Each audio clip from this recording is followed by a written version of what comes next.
I thought I was living the dream, the billionaire, the whirlwind romance, the moment he chose me over his ex-wife, but that dream turned into a nightmare fast.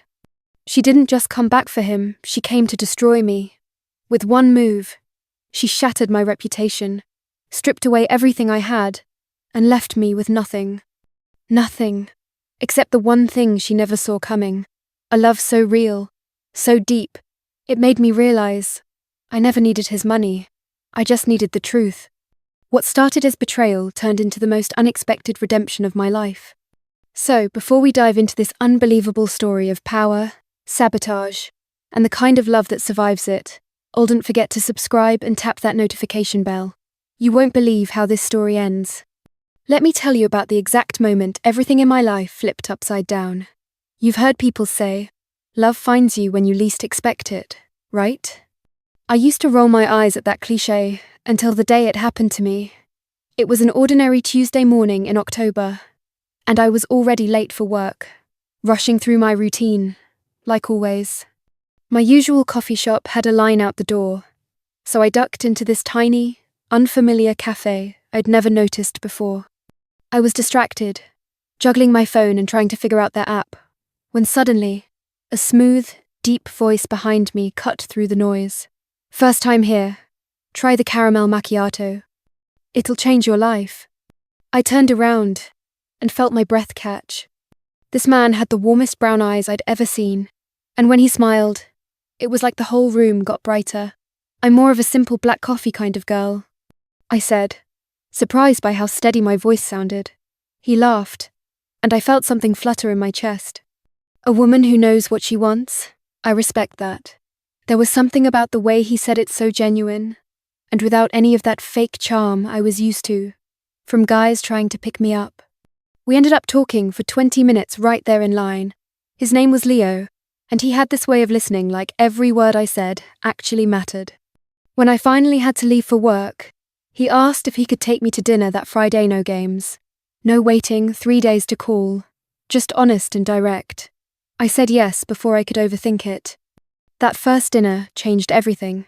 Leo took me to this cozy Italian place downtown, nothing too fancy, but he'd made reservations and even brought me a single white rose. I didn't want to go overboard, he said with that shy smile that made my heart skip. We talked until the restaurant started putting chairs on tables around us. He told me about his work in technology, how he'd started coding when he was 12, and I found myself sharing things I rarely told anyone, my dreams of opening my own marketing firm. My fears about never being good enough. When he walked me to my car, there was this moment where we just stood there looking at each other. The streetlight was casting this soft glow, and I could see something in his eyes that made me feel brave. When he leaned in for our first kiss, it was gentle and perfect, as if he'd been thinking about it all evening, but wanted to make sure it was right. The next few weeks felt like living in a romantic movie.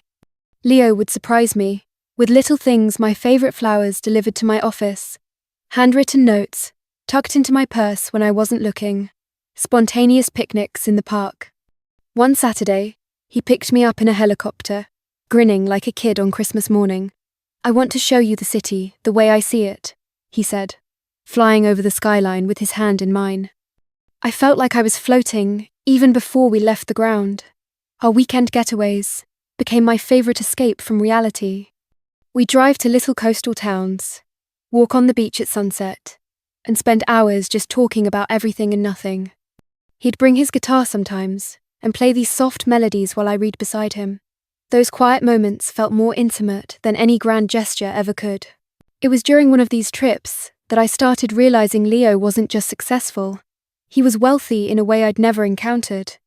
The casual way he'd book entire floors of hotels, how restaurant owners would personally come to greet him, the way he never seemed to look at prices.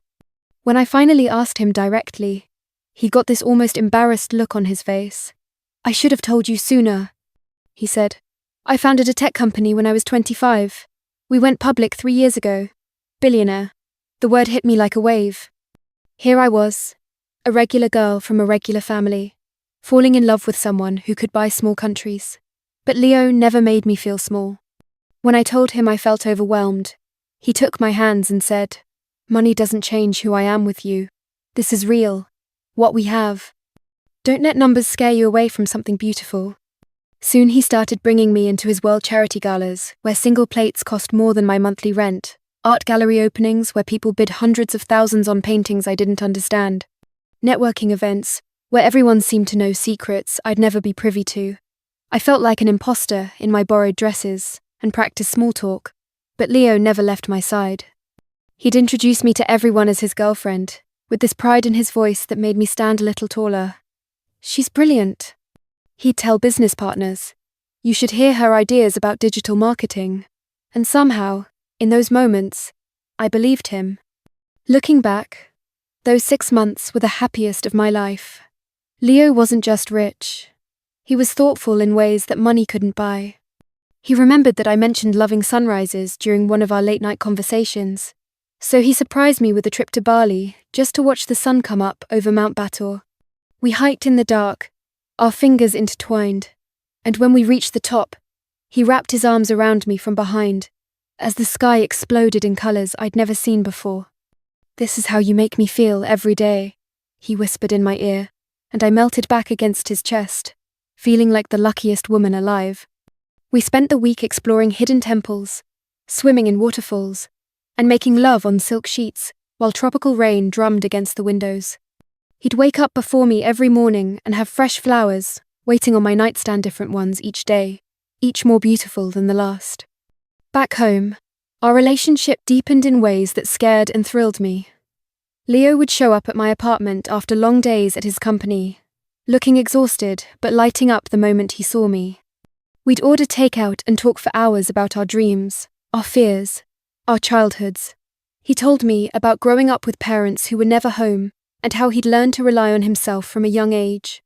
I shared stories about my family, how my mother worked 2 jobs to send me to college, how I sometimes felt like I was living 2 different lives. "You're not living 2 lives," he said one evening, stroking my hair as we lay on his couch. "You're just becoming who you're meant to be, and I get to witness it." The way he looked at me in moments like that made me feel seen in a way I'd never experienced before. Leo's romantic gestures never felt over the top because they were always personal. He'd noticed I kept a stack of books on my nightstand that I never seemed to have time to read, so he surprised me with a weekend at a cabin in the mountains, with nothing but books, wine, and each other. We'd read in comfortable silence, our legs tangled together, occasionally sharing interesting passages or just stealing kisses between chapters. When he took me to Paris for my birthday, he didn't just book us the fanciest hotel. Instead, he'd researched all the little bookshops and cafes I'd mentioned wanting to visit. We spent our days wandering through narrow streets, getting lost in the Louvre, and sharing croissants at sidewalk cafes. On our last night, he took me to the top of the Eiffel Tower, and as the lights sparkled around us, he pulled me close and said, "I want to see the world through your eyes, for the rest of my life." Moving in together felt natural, like we'd been building toward it from that first coffee shop conversation. His penthouse was stunning, but he made sure it felt like our home, not just his space. He cleared out half his closet without me even asking, and when I worried about my furniture looking out of place, he said, "This place needs your warmth." It was just a house before you. We fell into the most beautiful routine. Leo would make coffee in the mornings while I got ready for work, and we'd share breakfast on the balcony, overlooking the city. He'd text me sweet messages throughout the day, and I'd cook dinner for us most evenings, something he said he'd never experienced before. My ex-wife never cooked. He mentioned one night and then quickly changed the subject. It was the first time he'd brought her up, and I felt a small chill I couldn't explain, but mostly, life felt perfect. We started talking about the future in concrete terms. Leo would casually mention trips we'd take next year, how he wanted to meet my parents, how he thought I'd look beautiful in white. When we passed jewelry stores, he'd slow down, and I'd catch him looking at the rings. My heart would race with possibility, and I'd imagine walking down the aisle toward him, knowing I'd found my person. Everything felt so right, so destined.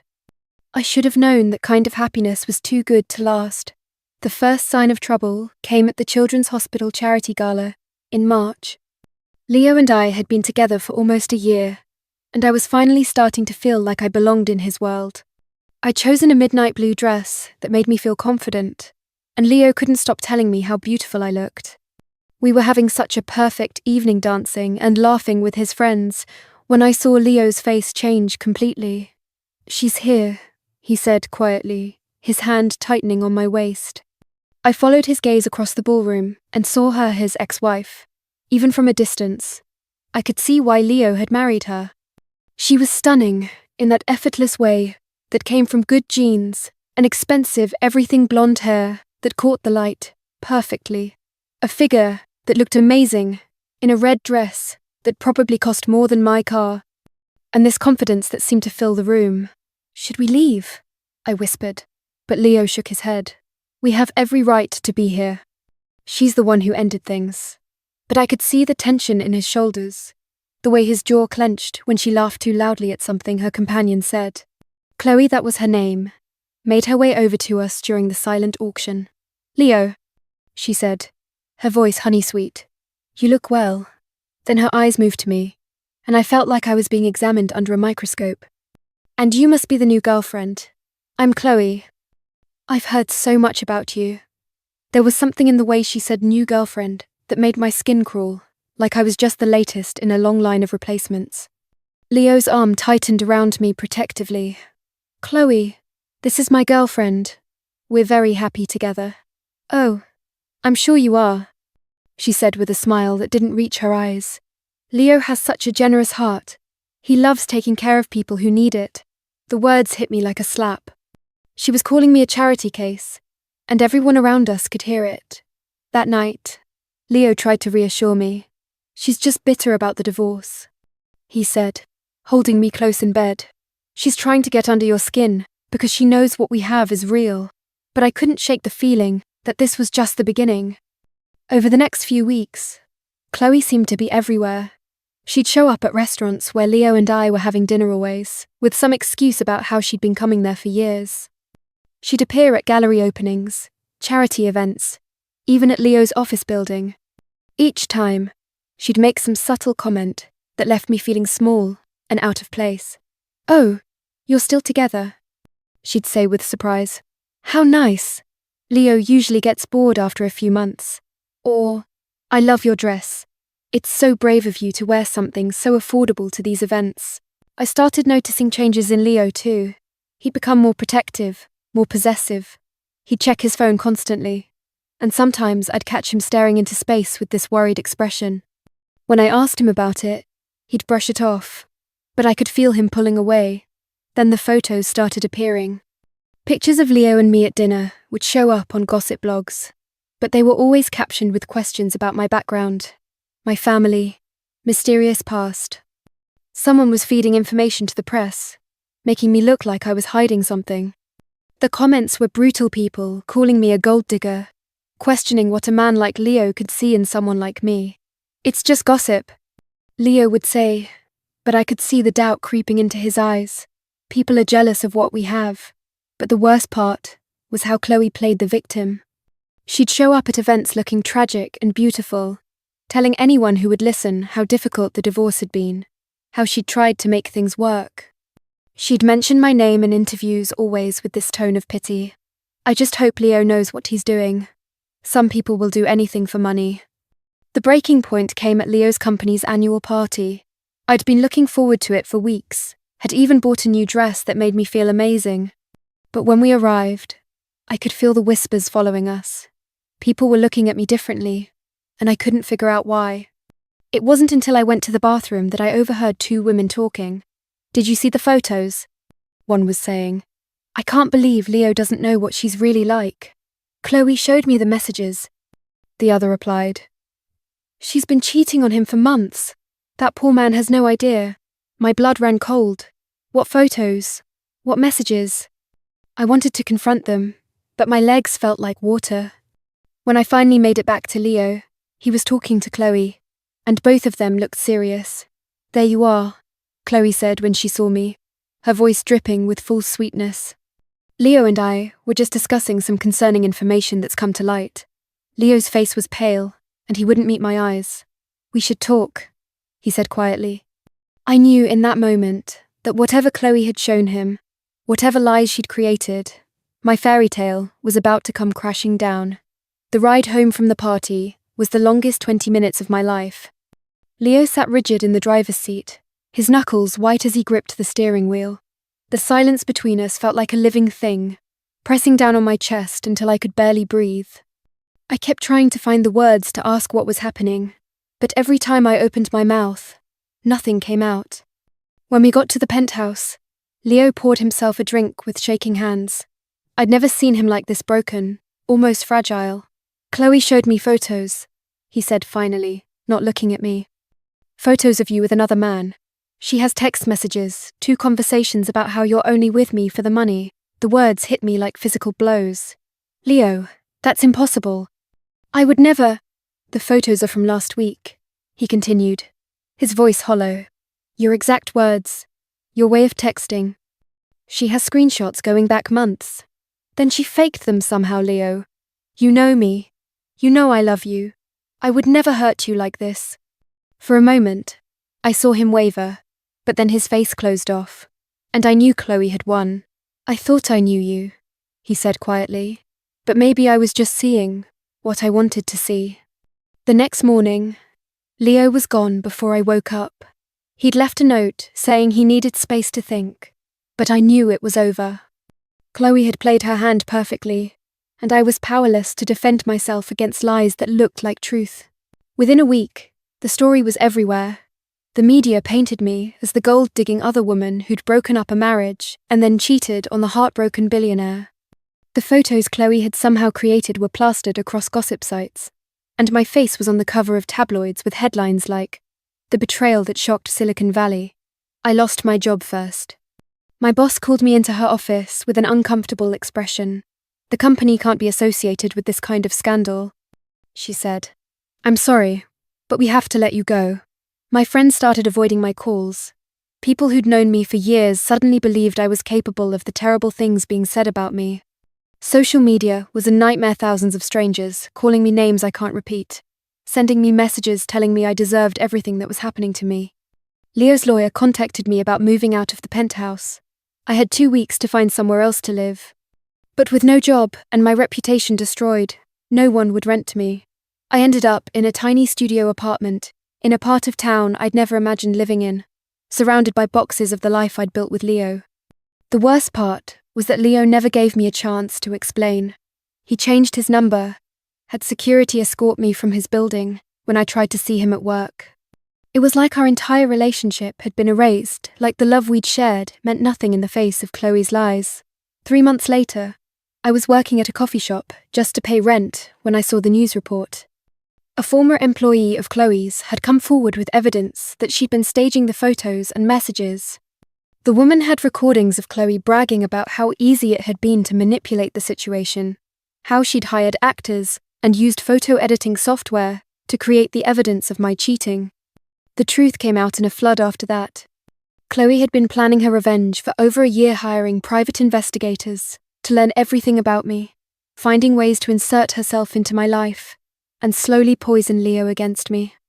She'd even had people following us, learning our routines so she could be wherever we were. Leo tried to contact me then. He sent flowers. Letters showed up at my apartment, begging for forgiveness. "I should have trusted you," he said through my door one night. "I should have known you would never hurt me like that." But it was too late. The man I had loved with my whole heart had thrown me away the moment someone told him to. He'd believed the worst of me without even giving me a chance to defend myself. The trust we'd built was shattered, and no amount of apologies could put those pieces back together. Standing in my empty studio apartment, looking at the wilted flowers he'd sent, I realized that maybe Chloe had done me a favor. She'd shown me who Leo really was when things got difficult, and I deserved better than someone who would abandon me so easily. 6 months after my world fell apart, I was still picking up the pieces. I'd found a job at a small marketing firm. Nothing glamorous, but it paid the bills and slowly helped me rebuild my professional reputation. Most days, I felt like I was just going through the motions, but I was surviving, and that felt like enough. It was a rainy Thursday afternoon when I discovered the little bookstore tucked between a coffee shop and a vintage clothing store. I'd been walking aimlessly after work, trying to clear my head when the warm light spilling from its windows drew me in. The moment I stepped inside, I felt something I hadn't experienced in months. "Can I help you find anything?" The voice was gentle, with a slight accent I couldn't place. I looked up from the poetry section to see a man with kind eyes and hands, stained with what looked like ink. He was tall but not imposing, with dark hair that looked like he'd been running his fingers through it, and there was something about his smile that made me feel safe. "Just browsing," I said, surprised by how natural my voice sounded. I'd gotten used to people recognizing me, the whispered conversations and pointed stares that followed me everywhere. But this man was looking at me like I was just another person seeking refuge among his books. "First time here?" he asked, and when I nodded, his smile widened. "I'm Eli. This is my shop. Take your time." The poetry section is perfect for rainy days. I ended up staying for 2 hours, losing myself in verses about heartbreak and healing. Eli would occasionally walk by, sometimes recommending a book or simply checking if I needed anything, but he never made me feel pressured to buy something or leave. When I finally selected a slim volume of poems about resilience, he rang it up with careful attention. "Good choice," he said, wrapping it in brown paper with the same care I imagined he'd wrap a precious gift. Maya Angelou has gotten me through some dark times. There was something in his tone that made me look at him more closely. "You know about dark times. We all have our storms," he said simply. "The lucky ones find books to help weather them." I started coming to the bookstore every few days. Eli would always greet me with genuine warmth, never prying into my life, but somehow always knowing exactly what kind of book I needed. When I was angry, he'd steer me towards stories of strong women overcoming impossible odds. When I was sad, he'd find me poetry that made heartbreak feel like a shared human experience, rather than a personal failure. Slowly we started talking. Eli told me he'd opened the bookstore 5 years ago, after leaving his job as a high school English teacher. "I wanted to create a space where people could find what they needed," he said. "Sometimes that's a specific book, and sometimes it's just a place to belong." He never asked about my past, never mentioned if he'd seen my face in the tabloids or heard the stories about me. With Eli, I was just a woman who loved books and had been hurt by life, nothing more, nothing less. 3 months after we met, Eli asked if I'd like to have coffee with him after he closed the shop. We walked to the little cafe next door, and for the first time in over a year, I found myself really laughing at his stories about the eccentric customers who frequented his store. "There's Mrs. Chen, who comes in every Tuesday, looking for romance novels, but insists they're for her daughter," he said, eyes twinkling. "And Mr. Rodriguez, who's been working on the same crossword puzzle for 6 months, but refuses any help. Sounds like you love them all," I said, charmed by the affection in his voice. "I do," he admitted. "Everyone who walks into that store is carrying something: hope, pain, curiosity, loneliness. Books have this amazing power to meet people exactly where they are." As we talked, I realized I was feeling something I thought I'd lost forever: the possibility of connection without fear. Eli wasn't trying to impress me, or change me, or save me. He was simply present, offering his friendship without conditions or expectations. Our relationship grew slowly, like a flower finding sunlight after a long winter. Eli would bring me tea when I stopped by the store, always remembering exactly how I liked it. We'd take long walks through the city, talking about books and dreams and the small miracles of daily life. He'd hold my hand as naturally as breathing, and when he finally kissed me one evening as we sat on his apartment rooftop watching the sunset, it felt like coming home. "I don't need to know about your past," he told me one night as we lay curled together on his couch. "All I need to know is who you are right now, in this moment. And right now, you're the woman I'm falling in love with." 2 years later, Eli proposed to me in his bookstore, surrounded by all the stories that had brought us together. It wasn't grand or expensive, just a simple ring and a promise to build a life filled with love, trust, and thousands of books. When I said yes, I knew I'd finally found what Leo's money could never buy: a love that saw me for who I really was and chose me anyway. Sometimes, the people who try to break us end up setting us free. Leo's ex-wife thought she was destroying me, tearing down my life, with lies and cruelty. But what she didn't realize is that she saved me from a love built on illusion. Her betrayal? It opened my eyes, and in losing everything I thought I wanted, I found something deeper, something real. If this story struck a chord with you, hit that like button and share it with someone who needs a reminder. Real love is never rushed, never forced, and always worth the wait. Don't forget to subscribe for more unforgettable stories of heartbreak, healing, and unexpected redemption. And tell me, if you were in my shoes, what would you have done?